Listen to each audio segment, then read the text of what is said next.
I'm Rachel Horgan. Join me each episode as I sit down with a guest co-host covering the latest business stories in the Seattle area. We'll read the news so you don't have to. This is The Weekly.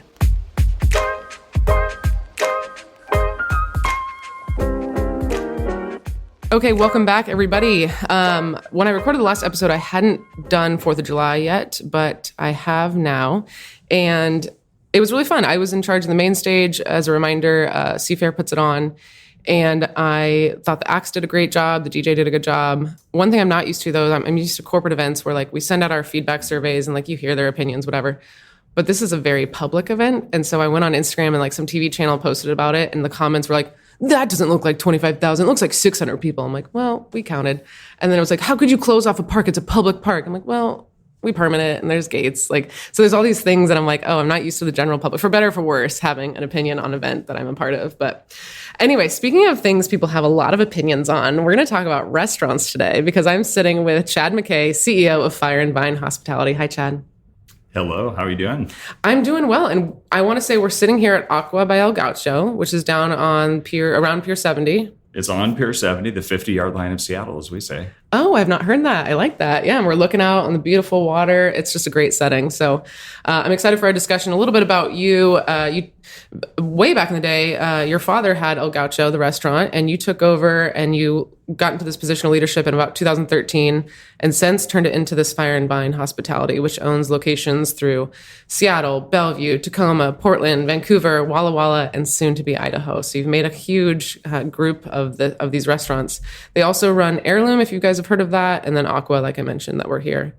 In addition to all of that, Chad co-founded Third Door Coalition, which sought to solve homelessness in Seattle. It has since shut down, but we're going to talk a little bit about that.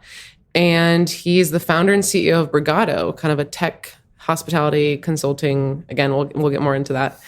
Lastly, he's currently on the board of Visit Seattle, was previously the chair of Washington Hospitality Association. So a lot of hospitality. I've been living it and breathing it for 22 years now and grew up in it. So. Yeah, I know, because it was a family business. So why do you think you're so passionate about it? How, was it always just because, your dad had done it, or was there kind of a moment where you're like, no, I want to do this for sure?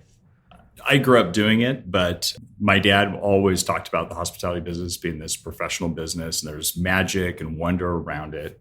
And I had spent 10 years in financial consulting and technology consulting. I did ERP implementations, did sales in the technology world, and was very successful, made a lot of money, but actually had no heart for it. And so we ended up coming back and turning this into a family business. And, why do I love it? Because 5 nights a week, we get to get ready for one of the best shows on earth. And every night we have a cast of characters where the guest is the star. And we put on a different production for every table on every night. And it's magic and it's amazing. It actually works. I love thinking about it as a show. Do you think, similar to leadership, where do you think people are born with it, or do they have it or not in terms of hospitality? Because I've seen where I'm like, why would you not how are you not greeting this guest first? They need help. Why doesn't this come to your mind? Do you think that it's taught or born with it?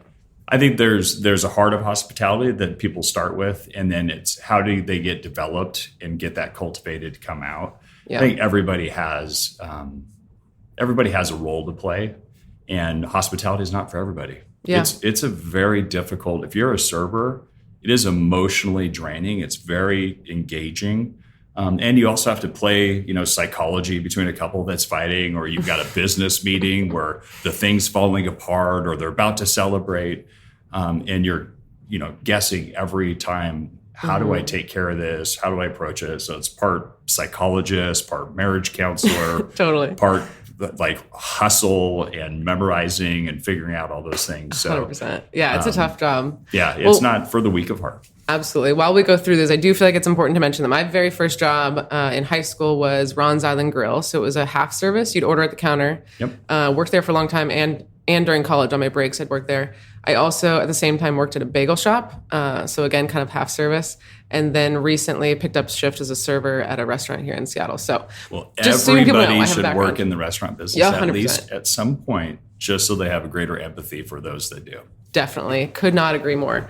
Okay, so we've got 4 stories for you today. The first one is Whale Winds is closing, and Whale Winds is part of Sea Creatures restaurant group, and Sea Creatures employees have unionized. So there's kind of 2 different stories I'm lumping into one. Then we'll talk about Little Red Hen, a little country bar, is facing lease termination. Then our third story is Microsoft layoffs again. I had to look at the date of the article to be like, didn't this just come out? And then lastly, Seattle is being sued over mandatory affordable housing. So are you ready to get into it, Chad? You ready to break down the news? Let's do it. All right. First one, Whale Winds. So Whale Winds is closing October 28th, meaning that their lease is expiring and they're not renewing. For those unfamiliar, this is run by Renee Erickson. She's the one that runs Sea Creatures, a James Beard award-winning restaurant. And what was kind of surprising is from the outside, this seems like a very successful restaurant. People talk about it, gets awards, but the owner is saying it's been losing money for years. At the same time as this is happening, we've got employees from other Sea Creatures restaurants like Bateau, General Porpoise, Walrus and Carpenter. They've all unionized because they're pushing back against what they're trying to do, this new service charge or mandatory service charge, which we're seeing in a lot of different restaurants. It would be a 22% service charge added to all bills, but which kind of sounds nice, right? Like, okay, I'm going to get 22% every time I serve a table, no matter what. However, only about half of that. So the article was going to be paid out in tips. The rest is going to be going towards like paying hourly wages and other expenses that they have. So the employees are saying like, what the heck? That's not fair. The hourly rate is going to go up, but they're saying like, that doesn't really matter. Like tips is kind of how we make our money.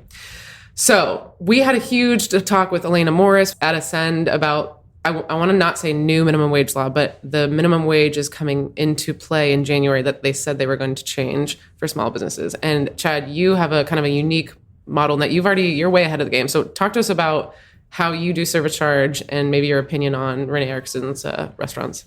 Yeah, well, I love Renee Erickson's restaurants, first of all. I don't know the particulars around what actually occurred there, so I'm not going to spend much time conjecturing. But what I can tell you is the minimum wage law that was passed 10 years ago and finally was fully implemented for both small and large businesses in January was something that has been a long burn.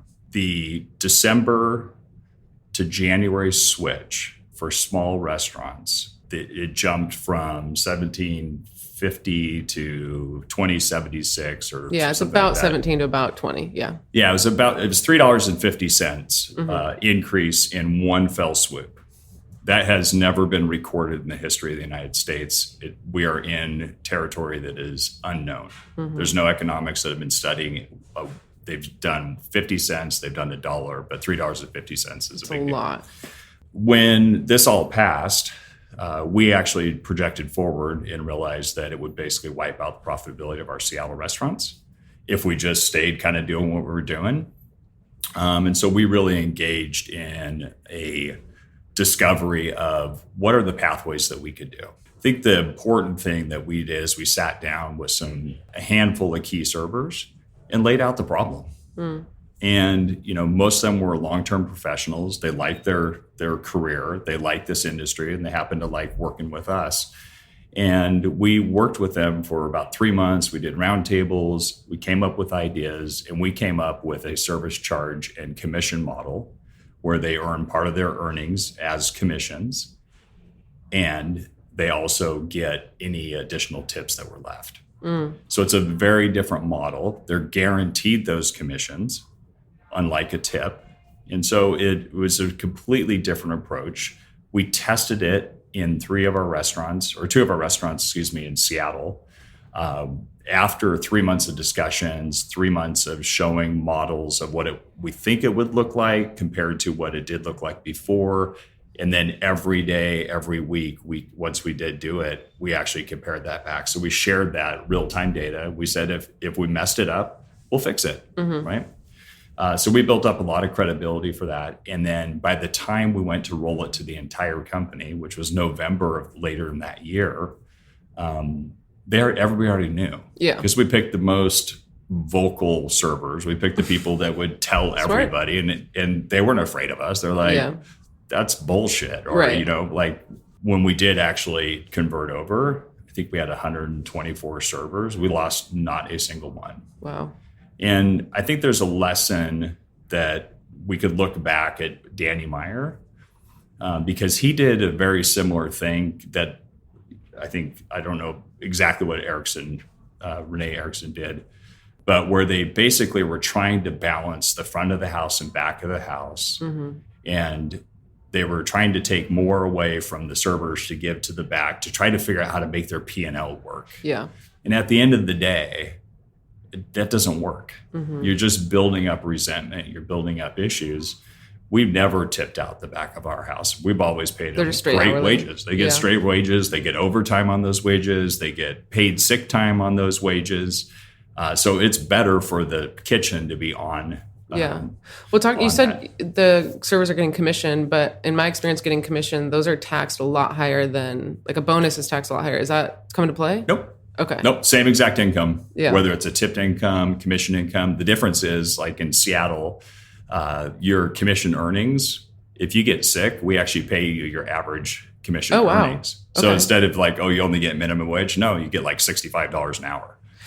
So like there's a lot of great things around our model, but at the end of the day, the approach has to be doing it with your team and not to them. You can't surprise them. You got to bring them along. You got to have conversation.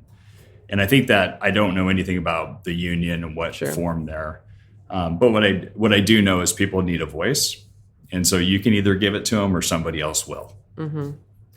Yeah, I think something that maybe the general public doesn't notice or know, because they're like, of course we want higher minimum wage. Like $25 is not that much. Like, we should definitely pay them that. And we're not realizing that when you include tips, I mean, what do your servers make? I don't know if you're comfortable sharing, but like probably 100. It depends on, which location and how long, but anywhere from $60 an hour to $110. Exactly. And so I think some people are just seeing this minimum wage number and not understanding what the tips really are. And when you increase the minimum wage, then the restaurant has to somehow pay for that. Because I'm talking more maybe smaller restaurants. And then they're increasing the price of their burger. Then less people are coming in. Then maybe they're tipping less because they're already paying all their money on the burger. And the server actually loses. So when this came out, I was like, this feels like it's not helpful for the guest, for the server, or the restaurant owner. So when all of this happened, the only people impacted was full service tipped employees. Everybody else was already paid way more than minimum wage. Yeah. And so that model, whether I like it or not, that model is basically dying and dead and has been legislated out of existence by the city of Seattle and the state of Washington. And I'm not here to complain about it. Like, we just moved on. I don't care about minimum wage anymore. Right. And I haven't for 8 years. We moved this to that model 8 years ago, and I have not looked back. Do you think all restaurants should move to this mandatory service charge? Every restaurant's got to find its pathway. Full service is really where it's an issue. A QSR, a fast casual, a counter service, that's not who is being hurt by the escalating wages. Everybody has to find their own pathway.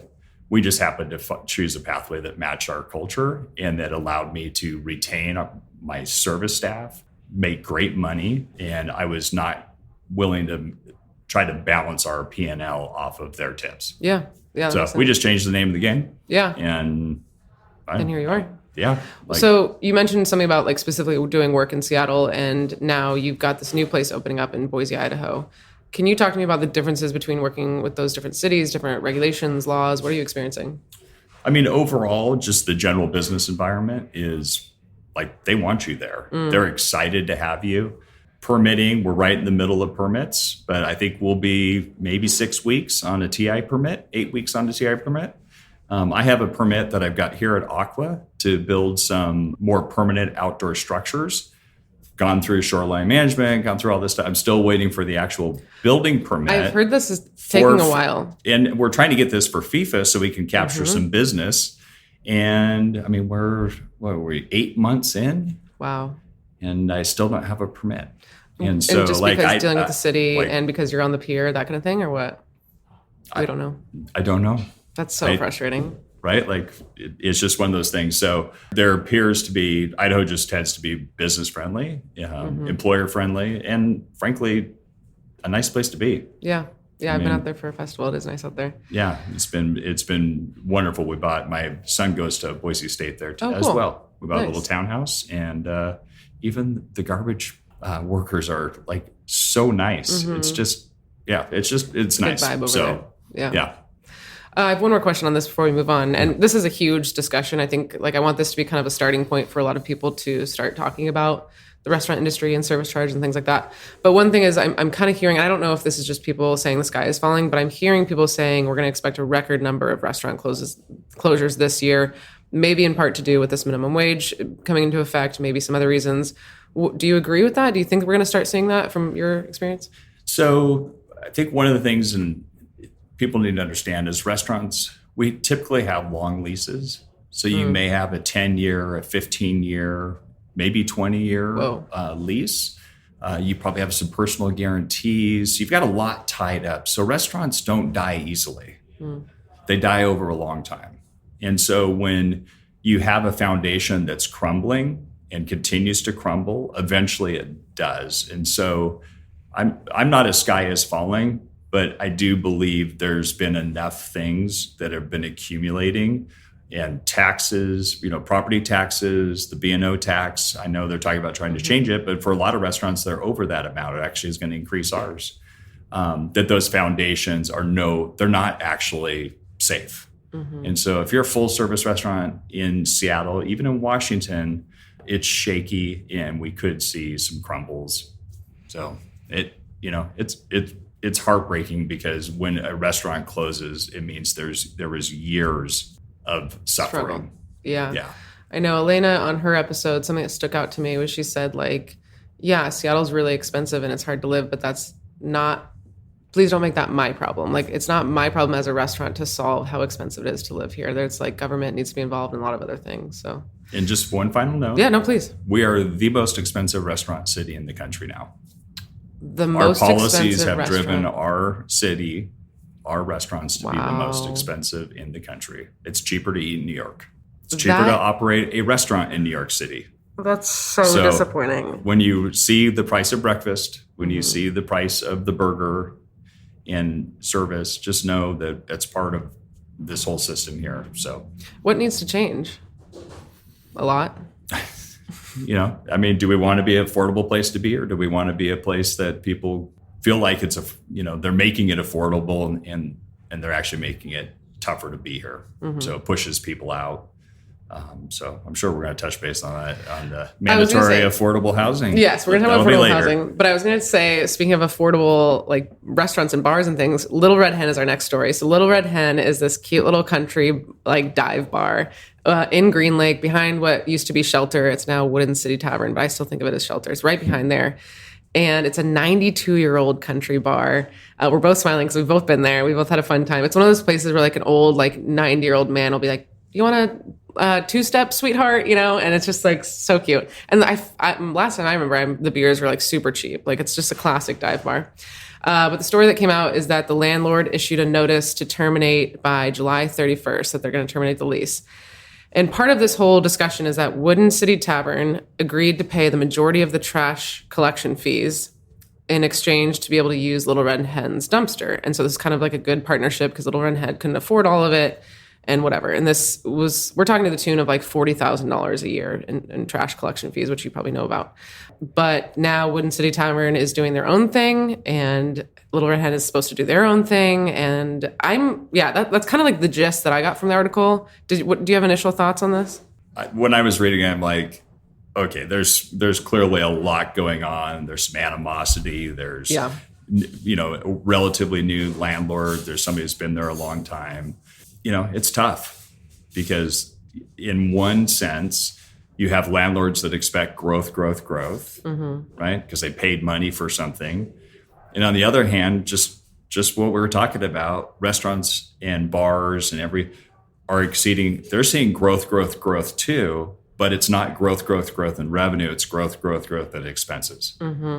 And so what I've been counseling a lot of commercial property owners and brokers, because this all ties, is you better just change your expectations for restaurants and what they're going to pay. They may be an amenity to your building because we're not going to be able to afford to do projects in this city as a restaurant. That's why I'm not building another restaurant here. That's why I'm going to Idaho, right? So Yeah, so that's kind of my initial thoughts when I read it, is like, oh, this is heartbreaking, because my wife and I go dancing at the Little Red Hen, right? We two-step and we swing and we have a great time. And I love the guys with the buckles that are as big as a hat. Yeah. They're just great. And in fact, when we still had the Pampas room on the first wall, we went to the Little Red Hen, and that was the first place we saw Dusty 45s and Billy Joe and that whole band. And his, flaming trumpet and the whole deal was at the Little Red Hen. And that was like 15 years ago, and he performed for us for many years. So it's heartbreak if it actually happens. I hope they can find a pathway forward for everybody. Do you feel like there's still a place? I know you're running a lot of high-end restaurants, but do you still there's a place for these dive bars in Seattle? Are they getting kind of pushed out? There's got to be a place, right? There's always a little pocket of the area, a city where something new can come, right? And so even if we go back to the original Gaucho, it was on First and Wall. Well, First and Wall back in 97, 96, there was a men's emergency shelter across the way, right? Like Belltown was not a great place. So there's always recovery, there's new things that happen. And then there's decay of some areas where things kind of fall apart. So there'll be a place to take root again for dive bars and for them to hold on. And there'll also be people that are like, hey, you know what? I own this cool little building. I love this bar. And you know what? That's just good enough. Yeah. One more question on this before we move on. This kind of talks about the interesting dynamic between restaurant owners or venue owners and their landlord. I've heard stories, I can't say on the air, but I've heard some contentious stories. For example, let's say there's water damage, who pays for that water damage, or, they increase the cost. Similar to anytime you'd rent an apartment, sometimes you have shitty landlords. Do you have any kind of stories, good or bad, with landlords, and what kind of is your experience with that dynamic? Nothing that I can disclose to you. No. You're if I want to keep having this restaurant. We've had a lot of restaurants. We've done a lot. Sometimes people talk about this landlord and tenant relationship, and we sign these deals that could last 25 years. It's almost like a marriage. But except it's not a marriage, because you just bought and sold my wife. You swapped them out. Yeah. For real. Somebody so you could have a wonderful relationship with a landlord for years, and then they sell, and then their children take over, and somebody else has a totally different deal, and their expectations is more. That's right. More money, baby. I know. Gosh. And so, so you try to work with stuff, and then sometimes you let it go, and you go find another place, or like we've done. We actually bought our Tacoma building. Oh, did you? I didn't know that. I'm like, you know what? We probably should be in the landlord game. I can't quite afford it here in Seattle, but I can afford it in other places. So, most of the landlords, especially coming out of COVID, a lot of them did work with us and worked with many other people. I do love local versus a REIT that doesn't have a person. REIT? What is that? Like a real estate investment trust. It's like, CalPERS or somebody that owns buildings. Yeah. They typically tend not to be very entrepreneurial. There's great landlords out there, so I don't want to diss that. But there are some that are unrealistic, and we've had a situation. I mean, even Gaucho Tacoma or Seattle, we just couldn't come to terms when we actually moved Gaucho Seattle to. Oh, that's right. Yeah, to Western. Yeah, that's right. I found about that. Great new building, and so sometimes you just have to be willing to walk away as well. That's true. Well said. All right, we're moving on to our third story, which is more Microsoft layoffs. 9,000 jobs, why I had to look at the date that this came out is because in May, 6,000 jobs were cut. And get out of here with people being like, we're just right-sizing from when we hired so many people in COVID. Get out of here. That was 2020. You're right-sizing with this many people. That's annoying. 2, their whole we're cutting middle management because we're going to be more efficient. Okay, maybe a slight part of that is true, but I just don't believe it. And when we look at bigger picture in terms of the tech industry, job cuts in the tech industry are up 27% compared to the same period last year. So you're not crazy. More layoffs are happening this year. I think the general consensus is Microsoft is investing in AI. Microsoft has to continue to show profits. This is an easy way to do that. I don't know. I bring this up because I want to talk about tech in the hospitality industry. And sometimes people don't think about these two worlds colliding, but Brigado does just that. So tell me a little bit more about what that is specifically and why you started it. Yeah, so Brigado I started really to begin with, it was a captive IT group for us. Captive IT group, okay. Yeah, so meaning it took care of our company, all the fire and vine properties. And then we started supporting some other companies. But I wanted to have the best tech. I wanted to have the most innovative and forward thinking versus just being a restaurant group. So I wanted them to have a little separation from just the restaurant. And so we've evolved that into really specialization around integrations on POS, loyalty systems, payment, and really just pushing forward on what can be. I've done a few initial investment in hospitality tech startups as well. So I just had 7 rooms was just purchased by DoorDash, and that was one of my early investments. Cool.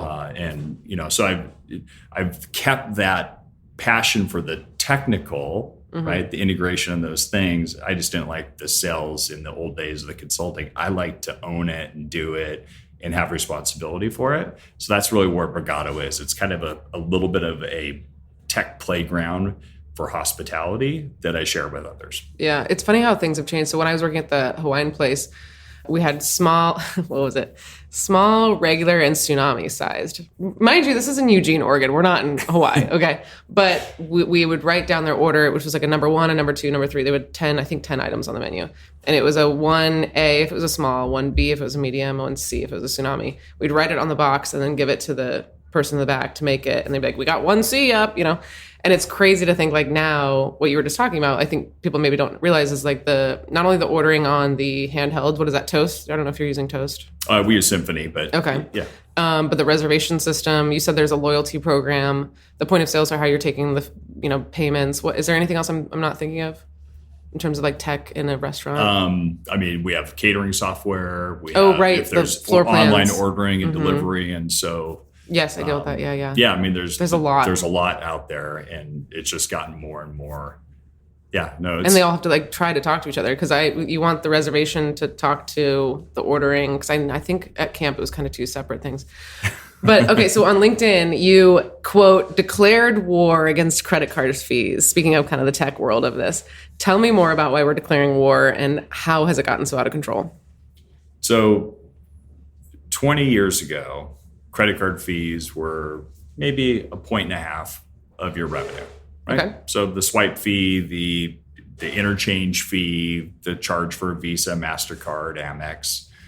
And with the advent of reward cards and just that whole area, we have totally diverged from everywhere else in the world on one thing, and that's on credit cards. And so now transaction fees for our credit cards, because we pay the credit card fee on sales tax, right? Pay it on service charge and tips and all of those things. When you look at that as a part of our revenue, as a percentage of our revenue, it now exceeds the entire expenditure for the company on healthcare, 401k, and all my benefits.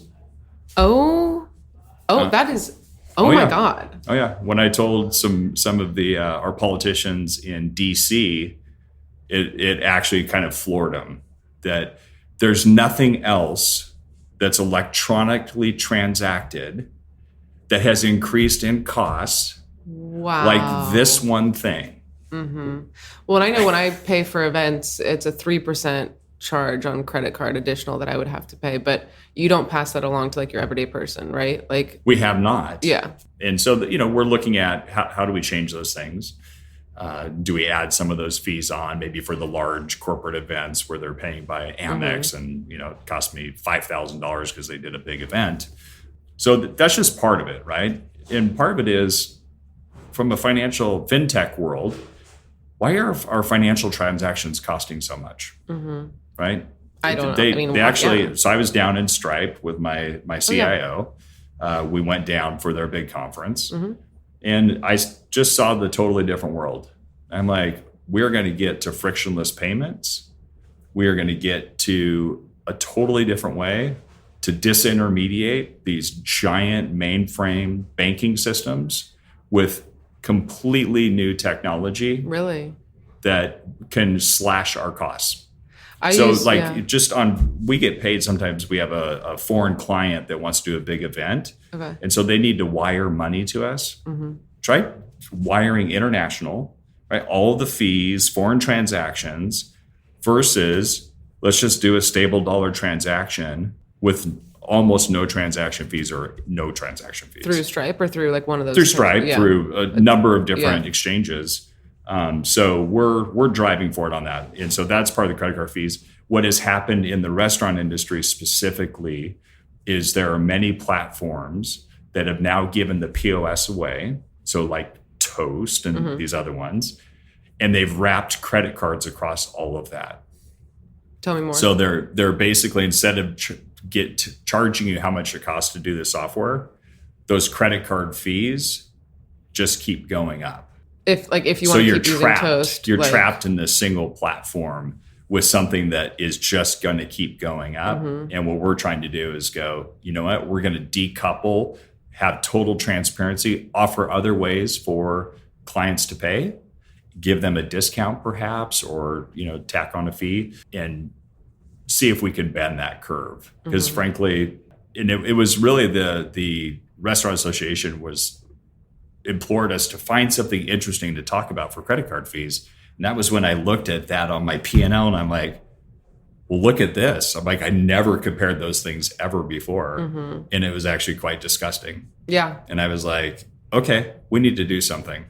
Well, is there any other solution you can think of? Like, is there more regulation that needs to be happening with like the Visa, MasterCard, Amexes of the world? No, we were supportive of the Durbin Amendment to do some of those things. But frankly, I think like many things, the regulated end up capturing the regulators. And so the banks already own the regulators. So we're not going to get out of that bag. Right. What's going to happen is fintech, blockchain, stablecoin, all of these other things, Bitcoin, are going to change the way those frictions occur, and we're going to leave some of that infrastructure behind. Interesting. Okay. Anything else you want to say before we move on this one?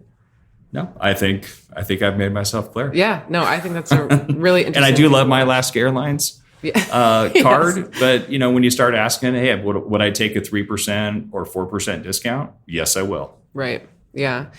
We don't have time to get into this, but I also think about like bigger picture, how we as a society moved away from cash is really interesting, and who really drove that. We talked a little bit about that on an episode, but yeah. That's a whole different discussion, I know. Okay, so our last one is Seattle is being sued over mandatory affordable housing. So a small construction company and 2 homeowners are suing Seattle over its mandatory affordable housing program. And that program requires developers to either build or help pay for below market homes. So they either have to build a below market home or help pay for it. And if they do that, then they get the permit to build whatever they wanted to build. Their argument is that new construction, regardless whether it's affordable or not, does help make the city more affordable. We talked about this with Matthew Gardner about just having more supply is going to help. And their argument is that government can't coerce money out of you as a way of granting a permit, saying this just really isn't fair. As I mentioned kind of in the intro, Third Door Coalition was about ending homelessness, affordable housing. So I guess you can either comment on this or maybe talk about like why you closed that down. We could talk briefly on the mandatory affordable housing. Sure. Because this is a second suit. I think there was a previous suit that was dismissed on procedural grounds, so basically a technical. So this is the redo.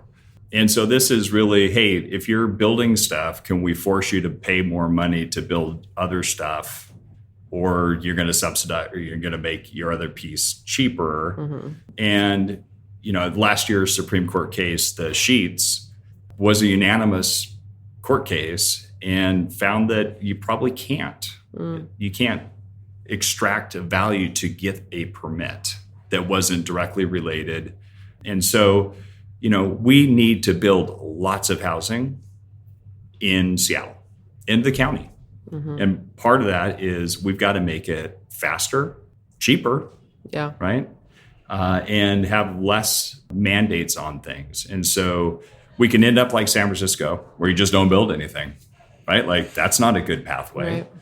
So we do have to build. And I do want to clarify. So when we started Third Door, it was to tackle chronic homelessness, the people that were on the streets for a year, 2 years, 3 years, not overall homelessness. Okay. Very specific. It was a small percentage of the population.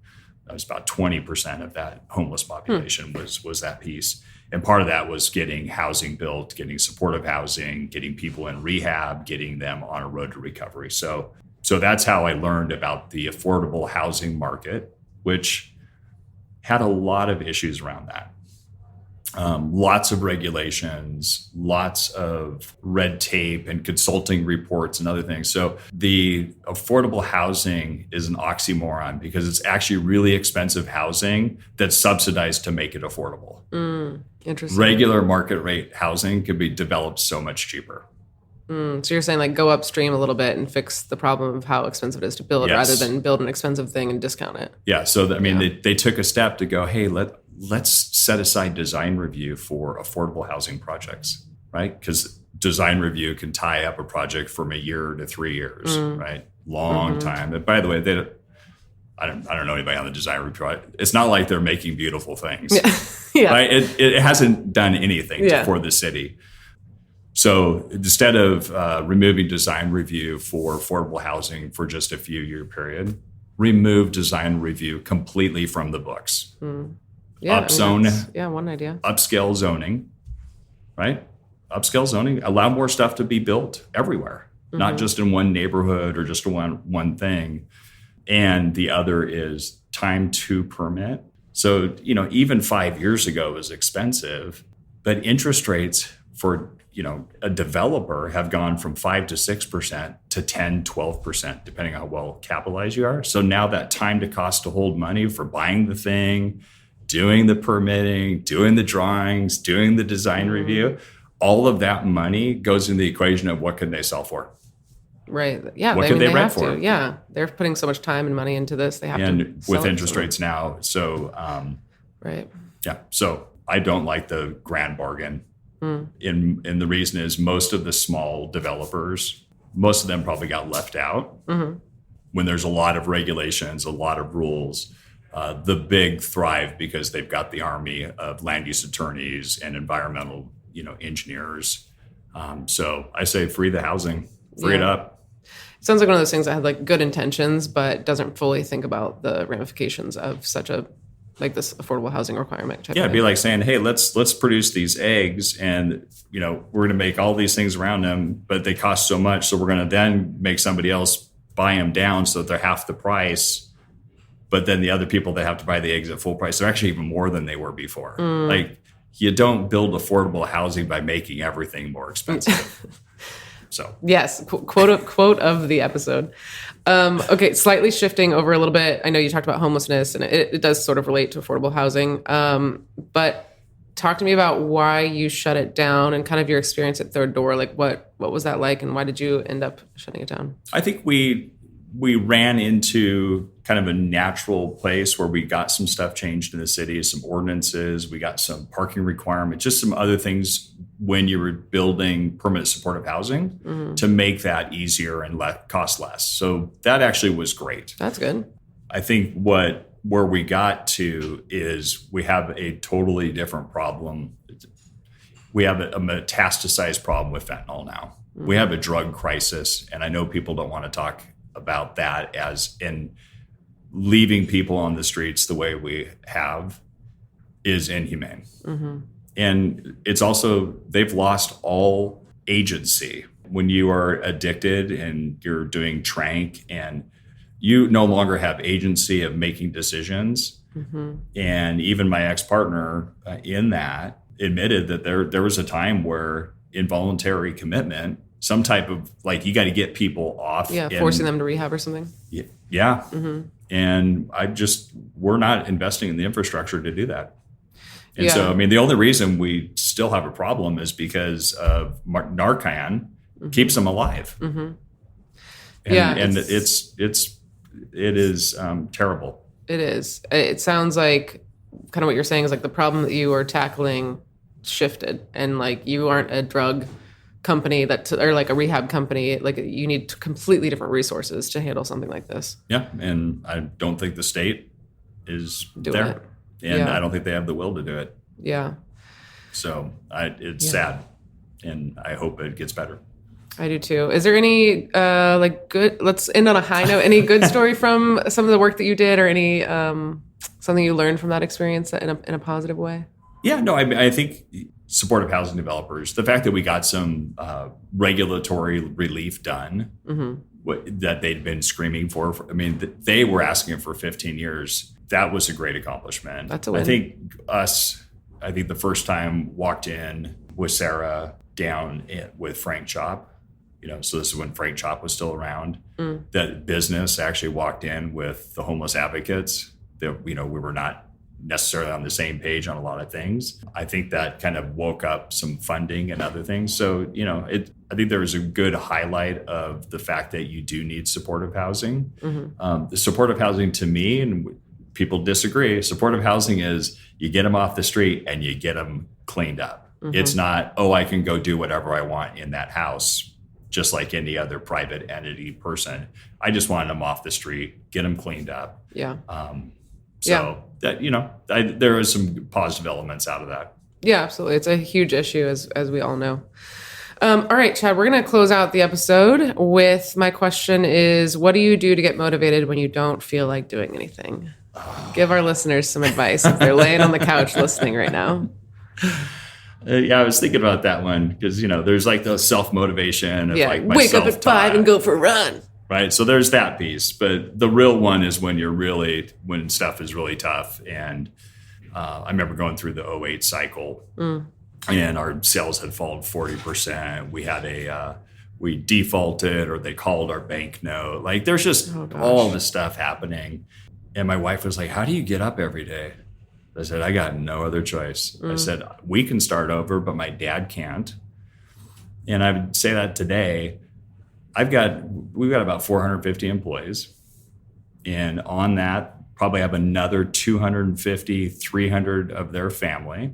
I've got my family. I got 1,000 reasons to get my ass up and get moving. You have a lot of people depending on you. No excuses. Yeah. That's good. That's good motivation. All right. Well, thank you again, Chad. And once again, we're at Aqua by El Gaucho over here on the pier down at Pier 70. So come check it out. And any El Gaucho and Heirloom, I think those are all of them, right? The Walla Walla State Company. Walla Walla State Company. Thank you. Yeah. Check them out. And Yellowhawk out in Walla Walla as well. That's right. All right. Well, thanks for taking the time, Chad. I really appreciate it. Thank you. That was a great time. Thank you. This has been The Weekly with production assistance from Nick Patry. If you liked what you heard, rate us and write a review on Apple Podcast or Spotify.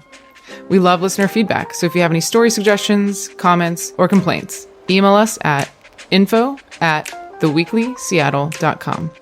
Make sure to check back next Sunday for the latest local business news. We'll see you next time.